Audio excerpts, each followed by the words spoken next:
कहने आया हूं कि अगर आपने अपने हक और अधिकारों का सही से इस्तेमाल नहीं किया तो आपके हक और अधिकार आपसे छीन लिए जाएंगे और निश्चित रूप से छीन लिए जाएंगे। और ये हो रहा है।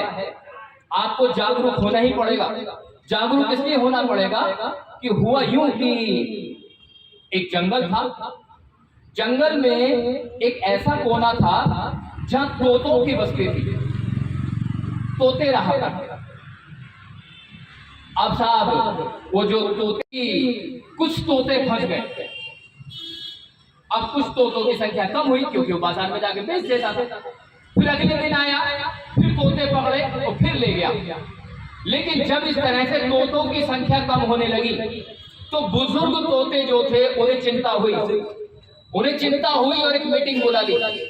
मीटिंग में बात शुरू हुई तो जो अध्यक्ष थे उन्होंने कहा, मित्रों, आज हम सामाजिक दौर से, सामाजिक दृष्टिकोण से उस दौर से गुजर रहे हैं जहां हमारी संख्या धीरे धीरे कम होती जा रही है। एक ऐसा शिकारी आया है जो हमारे तोतों को पकड़ कर ले जाता है।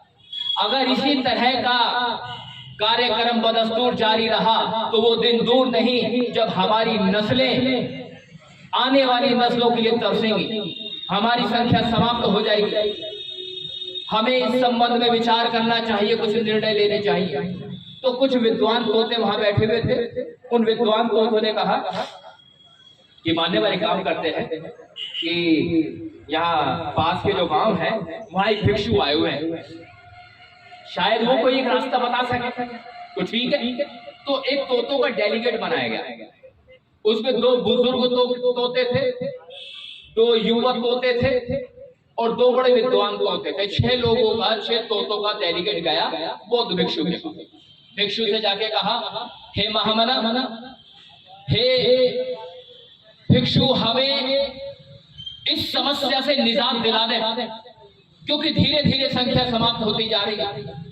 अगर हमने इसको नियंत्रित नहीं किया तो वो दिन दूर नहीं जब हमारी आने वाली पुश्तें भी हमारा दुखड़ा रोएंगी, हमें कुछ नहीं प्राप्त होगा, कोई मार्ग बताएं। उन्होंने कहा, सुनो ध्यान से, उस सारे तोतों को जाके सिखा देना, शिकारी आएगा, जाल बिछाएगा, दाना डालेगा, फंसना मत। जाओ ये वाली बात एक एक तोते को सिखा दो, समझा दो उसे कि शिकारी आएगा, जाल बिछाएगा, दाना डालेगा, फंसना मत। तो डेलीगेट वापस आए, उन्होंने सारे तोतों को सिखा दिया, सारे तोते सीख गए। अब शिकारी आया। जैसे शिकारी आया तो शिकारी को देखते तोतों ने कहना शुरू कर दिया, शिकारी आएगा, जाल बिछाएगा, दाना डालेगा, फंसना मत। शिकारी कहने लगा, बाप रे, तो तोते तेज हो गए, ये तो बहुत चालाक हो गए तोते। एक काम करते हैं, कल आता। वो अगले दिन आया। अगले दिन तोतों ने उसको जैसे देखा कहना शुरू कर दिया, शिकारी आएगा, जाल बिछाएगा, दाना डालेगा, फंसना मत। शिकारी आज फिर लौट गया। अब जब भी शिकारी आए तो तोते यही कहना शुरू कर दे, बड़ा परेशान हुआ यार कि मेरा तो रोजगार खत्म हो गया। बड़ी मुश्किल से तोतों को पकड़ के बाजार में बेचता था, घर में रोटी चलती थी, वो सब खत्म हो गया। अब किसी ने कहा, गुरु ऐसा है, बराबर वाले जो गांव है ना, वहां पे जो भिक्षु, वहां से गुरु मंत्र लेकर तू भी जा। वो भी पहुंच गया वहां जाके कहने लगा, मामा ना, आपने तो मेरा रोजगार बंद करवा दिया। क्या ज्ञान दे दिया इन तोतों को? इन तोतों को ऐसा ज्ञान दे दिया कि मेरा तो रोजगार बंद हो गया। तो भिक्षु ने कहा, वो जो कर रहे हैं उन्हें करने दो, तुम्हारा जो काम है तुम उसे करो। वो समझ गया। अब शिकारी वापिस आया। शिकारी को देखते तोतों ने कहना शुरू किया, शिकारी आएगा, जाल बिछाएगा, दाना डालेगा, फंसना मत। शिकारी आया, जाल बिछाया, दाना डाला और आधे से ज्यादा तोते आगे फंस गए और उसने जाल बंद किया और तोतों को लेकर चल पड़ा। मन में आया कि यार चल के पहले धन्यवाद तो अदा करो भिक्षु का कि उनका बताया हुआ गुरु मंत्र काम कर गया। वो गया भिक्षु के पास और भिक्षु से कहने लगा, हे महामना, बहुत बहुत साधुवाद कि आपने जो गुरु मंत्र बताया, आज तो इतने सारे तोते पकड़ लिए, अब से पहले इतने नहीं पकड़ गए थे। लेकिन एक बात तो बताओ, इन्हें भी आप ही ने मार्ग बताया, मुझे भी आप ही ने मार्ग बताया, लेकिन ये फंस क्यों गए? अब ध्यान से सुनना। भिक्षु ने कहा कि मैंने इन तोतों को कहा था कि शिकारी आएगा, जाल बिछाएगा, दाना डालेगा, फंसना मत। ये लिप सर्विस नहीं करनी, बोलने का नहीं था, अपने आचरण में उतारना था। जय भीम बोलने से काम नहीं चलेगा, संविधान को बचाना है। जय जय जय जय जय भीम कहने से काम नहीं चलेगा। हमें संविधान को स्वीकार करना है, अंगीकार करना है, व्यवहार में उतार के लाना है। नहीं तो जिस तरह से तोते फंस गए वैसे आप भी फंसोगे। और यकीन नहीं आ रहा तो अभी बता देता हूं कि फंसे नहीं फंसे। एक शिकारी आया था, उसने जाल बिछाया था, दाना डाला था। लो 5 किलो चावल, लो नमक की थैली, लो लो सोयाबीन तेल, लो घटिया क्वालिटी का गेहूं। आया था शिकारी। ईमानदारी से बताओ ये तोते फंसे ना फंसे? सारे तोते फंसे, सारे तोते फंस गए। यकीन जानिएगा, आज फिर मैं समझा रहा हूं, मैं फिर कह रहा हूं कि शिकारी फिर आएगा, जाल फिर बिछाएगा, दाना फिर डालेगा। फंसना मत, फंसना मत, वरना मारे जाएंगे। फंसा दिया, कैसे फंसा दिया? बात की गहराई को समझो, कैसे फंसाया। अगर भारत का कोई नेता कोई बात कहे तो लगता है कि छोड़ना है, नेता है, झूठ बोलता होगा। लेकिन अगर सर्वोच्च न्यायालय, भारत का सर्वोच्च न्यायालय कोई बात कह दे तो हल्के में नहीं ले सकते। भारत के सर्वोच्च न्यायालय ने कहा कि एससी और एसटी को दिया जाने वाला जो रिजर्वेशन है, जो भारत के संविधान में लिखा है, इसकी समय सीमा निर्धारित करो, कब तक दिया जाएगा। क्या ये छोटी बात थी? क्या ये छोटी बात है? ये छोटी बात नहीं है। जब ये घटना हो रही थी तो बताओ तुम्हारा धार्मिक, सामाजिक और राजनीतिक नेता कहां सो रहा? कहां सो रहे थे ये लोग? इन्होंने आवाज तक नहीं उठाई। इतना ही नहीं, सर्वोच्च न्यायालय ने यहां तक कह दिया कि एससी और एसटी का जो रिजर्वेशन है उसमें क्रीमी लेयर लगाई जाए, जैसे कि ओबीसी में लगा रखी है। क्रीमी लेयर समझते हैं? क्रीमी लेयर हो गया, अगर आपके परिवार में आपको नौकरी मिल गई तो अब उसे आपके परिवार में अन्य किसी व्यक्ति को नौकरी नहीं दी जाएगी। तो क्या ये सही हो रहा था? ये गलत हो रहा था? ईमानदारी से बताना। नेता तो सो रहा था, धार्मिक नेता सो रहा था, सामाजिक नेता सो रहा था, आप क्या कर रहे थे? आप में से कितने लोग हैं जिन्होंने आवाज उठाई? ये रियलिटी है, हमें अपने अंदर भी तो झांकना पड़ेगा ना, अपने अंदर झांकना पड़ेगा। तो क्या हुआ? शिकारी आया, जाल बिछाया, दाना डाला, हम फंस गए, हम फंस गए। और यही बात नहीं रुकी, अगर यही रुक जाती तो कुछ और बात होती, बात आगे बढ़ गई। ये जो हमारे युवा साथी बैठे हैं, ये पढ़ रहे हैं, ये मेहनत कर रहे हैं, इस उम्मीद में मेहनत कर रहे हैं कि उन्हें बाबा साहब के द्वारा संविधान के माध्यम से दिए गए जो अधिकार है, जो रिजर्वेशन है, उसके माध्यम से हमें नौकरी मिलेगी। विशेष रूप से सरकारी नौकरी की इच्छा होती है, हर परिवार चाहता है कि सरकारी नौकरी मिले। लेकिन जानते हो क्या किया इन लोगों ने, इन मनुवादी ताकतों ने? ये जो शिकारी आए, इन्होंने, शिकारियों ने क्या किया? मुरादाबाद में पैदा होने वाले बच्चे को अगर रिजर्वेशन मिलेगा तो केवल उत्तर प्रदेश में ही मिलेगा, हिमाचल प्रदेश में नहीं मिलेगा भाई, पंजाब में नहीं मिलेगा, तमिलनाडु में नहीं मिलेगा। लेकिन बाबा साहब तो सबके लिए कह के गए थे, सब जगह मिलेगा। लेकिन इन मनुवादी ताकतों ने आपके रिजर्वेशन को केवल और केवल उत्तर प्रदेश तक सीमित कर दिया। दिल्ली के बच्चों को केवल दिल्ली में मिलेगा, हरियाणा के बच्चों को केवल हरियाणा में मिलेगा, राजस्थान के बच्चों को केवल राजस्थान में मिलेगा। अब बताओ तोता फंसा नहीं फंसा? फंस गया। चलो, नेता ने तो आपकी आवाज नहीं उठाई। ईमानदारी से बताओ तुम क्या कर रहे थे जब ये घटना हो रही? तो क्या कर रहे थे? मैं बताऊं क्या कर रहे थे? ये जितने युवा है ना, हो सकता है मेरी बात बुरी लगे तो लगे यार, मोबाइल में नंगी नंगी फोटो देखने में इनको मजा आता है, मोबाइल में अच्छी बातें सीखने में इनको मजा नहीं आता। अनडिसेंट चीजें देखेंगे मोबाइल में। आपकी बर्बादी का सामान तैयार कर दिया गया, आपकी बर्बादी तय कर दी गई, इन सब तोतों को फंसा दिया गया। लेकिन इन्हें तो दर्द भी नहीं हो रहा भाई, इन्हें तो दर्द भी नहीं हो रहा। और बात यही नहीं रुकी, बात और बढ़ी। हमारे जो बच्चे हैं ना, मूर्ख नहीं, ऐसे मेधावी बच्चे भी आते हैं साथ कंपटीशन में जो 95% लाते हैं। तो जानते क्या होता था, उन्हें एससी की लिस्ट से निकाल के जनरल में डाल देते थे, शेड्यूल्ड ट्राइब्स की लिस्ट में से निकाल के जनरल में डाल देते थे, तो एक सीट बच जाती थी, तो किसी गरीब के काम आती थी। लेकिन इन मनुवादी शिकारियों ने जब से ये शक्ति में आए, इन्होंने क्या किया कि संगठनों को बना करके आपको सिखाया जाए, ठेका ले रखा है इन लोगों ने। सुन लो, भगवान बुद्ध की प्रतिमा लगी हुई है, साफ साफ कहा अत्थ दीपो भव। आपको अपना दीपक स्वयं बनना पड़ेगा, किसी के सहारे मत बैठो कि कोई सतीश बहुत आके आपको सिखाएगा। सुनो, अगर कोई सतीश बहुत आके सिखाएगा तो साला कीमत भी ले जाएगा, मैं बता रहा हूँ, मैं बता रहा हूँ। और ऐसा हो चुका है, ऐसा हो चुका है, आप लोग कीमत चुका रहे हो। केवल इतनी सी बात, अगर टीवी नहीं सिखा रहा है, बता रहा है, तो मोबाइल में देख लो, पूरी दुनिया कनेक्टेड है इंटरनेट के थ्रू। लेकिन ये हो ना सका, पर ये हो ना सका, और अब ये आलम है कि तू नहीं तेरा हम और तेरी जुस्तजू भी नहीं, पर ये हो ना सका। और अब ये आलम है कि तू नहीं तेरा गम और तेरी जुस्तजू भी नहीं, और गुजर रही है जिंदगी इस तरह, इसे किसी के सहारे की आरज़ू भी नहीं, और बस यूं ही रह जाऊंगा कभी होके मेरी हम नफस, तू मुझे जवाब दे या ना दे। बस कभी कभी मेरे दिल में ख्याल आता है कि इस तरह की बातें मैं कह दूं। हो सकता है मेरी बातें थोड़ी सी कड़वी लगे, पर सब तो बोल रहा हूं। देखिए, जो कड़वी दवाई होती है काम करती है, दर्द होता है लेकिन काम करेगी। केवल एक आखिरी वक्तव्य देकर मैं अपनी बात को समाप्त करूंगा। आज का जो दौर है वो बड़ा मनोवैज्ञानिक दौर आ गया। अच्छा ध्यान रखना, पहले इतना जबरदस्त मनोवैज्ञानिक दौर नहीं था जितना अब आ गया।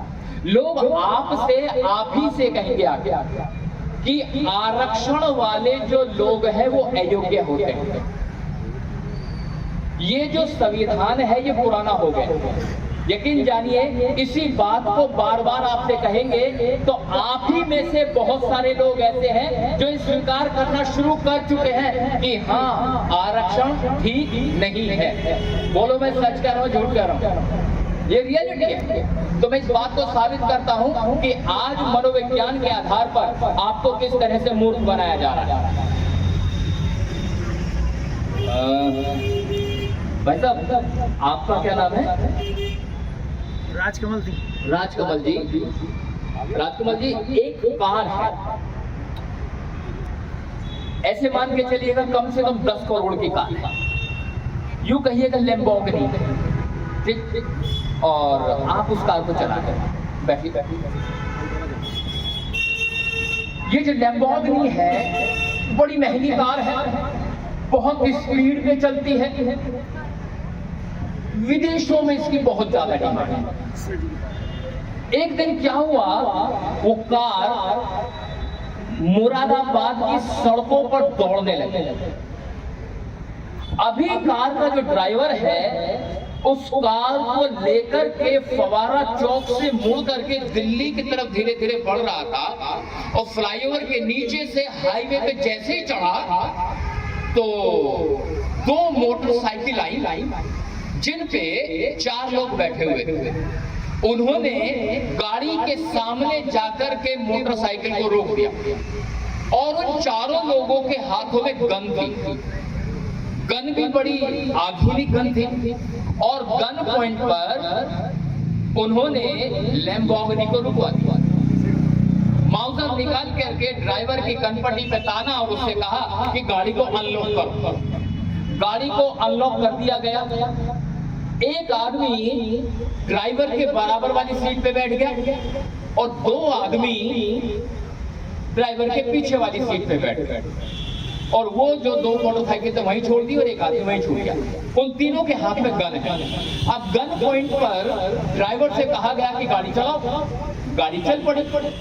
अभी गाड़ी चली थी, अरे एक बात बताने भूल गया कि ड्राइवर के बराबर वाली सीट पे जो आदमी बैठा था उसकी उम्र ड्राइवर की उम्र से 5 साल ज्यादा थी, और जो दो लोग ड्राइवर के पीछे वाली सीट पे बैठे थे, उनकी उम्र ड्राइवर की उम्र से 5-5 साल कम थी। गाड़ी चल पड़ी। अभी गाड़ी स्पीड पकड़ी थी कि गन पॉइंट पे कहा गया कि चौराहे से गाड़ी को लेफ्ट ले लो। गाड़ी को लेफ्ट ले दिया गया। अब लेफ्ट लेने के बाद फिर से ड्राइवर से कहा गया कि गाड़ी को सबवे पे उतार दो। अब सबवे पे उतार दिया गया। सबवे से कहा गया कि गाड़ी को कच्चे में उतार दिया जाए। अब गाड़ी को कच्चे में उतार दिया गया। जैसे ड्राइवर को कहा गया वैसे गाड़ी चलाते रहे। पर एक बात बतानी भूल गया कि वो जो ड्राइवर है, ड्राइवर के बराबर वाली सीट पे जो आदमी बैठा है, उसकी उम्र ड्राइवर की उम्र से 5 साल ज्यादा था। और जो दो लोग पीछे बैठे हैं, उनकी उम्र ड्राइवर की उम्र से 5-5 साल कम थी। गाड़ी चल पड़ी। अभी गाड़ी चलते चलते गांव में आ गई। गांव में जैसे घुसी थी तो वहां बहुत सारी भीड़ लगी हुई थी। कुछ लोग खड़े हुए थे। तो गाड़ी में बैठे हुए लोग डर गए कि कहीं ऐसा तो नहीं, इन्हें पता चल गया हम कौन है। अब उनमें से एक आदमी उतर के गया, जाके देखा क्या मामला हो गया। तो उन्होंने कहा कि एक बुजुर्ग की डेथ हो गई है, इस वजह से सब लोग इकट्ठा हो रहे हैं। तो गाड़ी को उनसे बचा करके आगे ले जाया गया। पर एक बात बतानी भूल गया, वो व्यक्ति जो ड्राइवर के बराबर वाली सीट पे बैठा था, उसकी उम्र ड्राइवर की उम्र से 5 साल ज्यादा थी। और वो दो व्यक्ति जो ड्राइवर के पीछे वाली सीट पे बैठे थे, उन दोनों की उम्र ड्राइवर की उम्र से 5-5 साल कम थी। गाड़ी चल पड़ी। गाड़ी चलते चलते बिल्कुल एंड पॉइंट पर पहुंच गई, जहां पे गांव खत्म हो रहा था। जहां गांव खत्म हो रहा था, वहां पर गाड़ी पहुंची तो गाड़ी को रोक दिया गया। तो वहां एक पीपल का पेड़ था। पीपल के पेड़ के पीछे गाड़ी में बैठे हुए जो दो लोग थे उतर करके गए। गाड़ी में अभी ड्राइवर बैठा है और बराबर वाला आदमी बैठा है, गन पॉइंट पर रोक के रखा है। वहां जाकर के उन्होंने बेलचे से जमीन को खोदना शुरू किया। अभी जैसे जमीन को खोदा तो उसमें से एक बैग निकला। बैग को खोल के देखा तो उसमें 2-2 हजार के वो वाले नोट रखे हुए थे, क्योंकि बात उसी समय की जब 2000 का नोट चलता। अब वो नोटों का बैग लेकर के गाड़ी में आके बैठ गए और ड्राइवर से कहा कि गाड़ी चलाओ। पर एक बात बतानी फिर भूल गया कि वो आदमी जो ड्राइवर के बराबर वाली सीट पे बैठा था, उसकी उम्र ड्राइवर की उम्र से 5 साल ज्यादा था। और वो जो दो लोग पीछे बैठे थे, उन दोनों की उम्र ड्राइवर की उम्र से 5-5 साल कम थी। अब गाड़ी चल पड़ी। गाड़ी जब चल पड़ी तो गांव से बाहर निकले तो सबवे से हाईवे पर आ गए। एक पॉइंट पर आकर के गाड़ी को फिर रुकवा दिया गया। पर एक बात बताने फिर भूल गया, वो आदमी जो ड्राइवर के बराबर वाली सीट पे बैठा था, उसकी उम्र ड्राइवर की उम्र से 5 साल ज्यादा थी। और जो दो आदमी पीछे बैठे थे, उन दोनों की उम्र ड्राइवर की उम्र से 5-5 साल कम थी। अब साहब गाड़ी में से तीनों लोग उतर गए और उन्होंने कुछ नोटों की गड्डियां ड्राइवर को दे दी। ड्राइवर ने अपनी जिंदगी में इतना नोट नहीं देखा था, वो तो जैसे पागल सा हो गया। लेकिन कहानी को आगे बढ़ाने से पहले एक सवाल मेरे मन में आ रहा था, कहो तो पूछ लूं। जिससे पूछूंगा वो जवाब देगा, डिस्टर्ब कोई नहीं करेगा। जिससे पूछूंगा वो जवाब देगा। सवाल ये है कि भाई साहब, ड्राइवर की उम्र क्या थी? आपसे ड्राइवर की उम्र क्या थी? आइडिया साहब आप बताएं, ड्राइवर की उम्र क्या रही होगी? 30 साल। आपने किस गणना के आधार पे बताया? जो आप कह रहे हैं। हाँ, मतलब आगे बैठा था वो 5 साल ज्यादा था, जो पीछे बैठे थे 5-5 साल कम। ओके मैम, आप बताएं कि ड्राइवर की उम्र क्या रही होगी? 45 होगी। अंदाजे से बता रही हैं आप? अच्छा, आप बताएं क्या उम्र रही होगी ड्राइवर की? 40+ रही होगी। ये सब आंकड़े लगा रहे हैं। मुझे ऐसा लग रहा है कि शायद आप जरूर बता पाएंगे ड्राइवर की उम्र क्या रही होगी? 50 साल। 50 साल। आपने किस आधार में बताया? क्योंकि जो उम्र का हिसाब बन रहा था, हाँ, जो उम्र का हिसाब बन रहा था वो 5 साल प्लस 5 साल छोटा प्लस साल 2 छोटे बड़े के साथ। हाँ, उससे 5 साल बड़ा था। हाँ, उससे 5 साल बड़ा था। नहीं, अब मैं बताता हूँ, ये बताओ ड्राइवर था कौन? मैंने कहानी शुरू करने से पहले एक व्यक्ति को खड़ा किया, खड़े हो जाओ। मैंने इनसे पूछा इनका नाम क्या है और इनसे कहा कि आप गाड़ी चला रहे हैं। Am I right? इनकी उम्र थी। तो जो गाड़ी चलाता वही ड्राइवर है ना। तो जवाब क्या होना चाहिए था कि जितनी इनकी उम्र है उतनी ही ड्राइवर की उम्र है। अब ध्यान से सुनना, असली मुद्दे को छिपाने के लिए मैंने बार बार कहा कि किसी की उम्र क्या है और किसी की उम्र क्या है। आप सबके दिमाग से मैंने निकाल दिया कि ड्राइवर कौन है। बात समझ में आई क्या कहना चाह रहा हूँ? जब मैं यहाँ खड़ा अभी आपके लिए ये कर सकता हूँ, तो वो लोग जो टीवी पे आकर के बोल रहे हैं, वो लोग जो बड़े बड़े मंचों पर बोल रहे हैं, वो आपकी जिंदगी में कितना बड़ा परिवर्तन कर सकते हैं तो आप अंदाजा लगा सकते हैं। और ये हो रहा है। अब तो पता चल गया ड्राइवर यही थे। अब इन्हें जो चोर डकैत पैसा दे के गए थे, इन्होंने अपनी जिंदगी में पहली बार इतनी दौलत देखी। और जब इतनी दौलत देखते अच्छे की खोपड़ी खराब हो जाती था। अब इनके मन में सबसे पहले आ रहा था कि किसी तरह से दौलत को लेकर के मैं घर पहुंचूं, घरवाली को दूंगा, वो पैसा मैं घरवाली को दूंगा। इन्होंने आओ देखा न था और गाड़ी स्पीड पे दौड़ा दी। जब मस्तिष्क नियंत्रण में नहीं होता तो कुछ भी नियंत्रण में नहीं होता।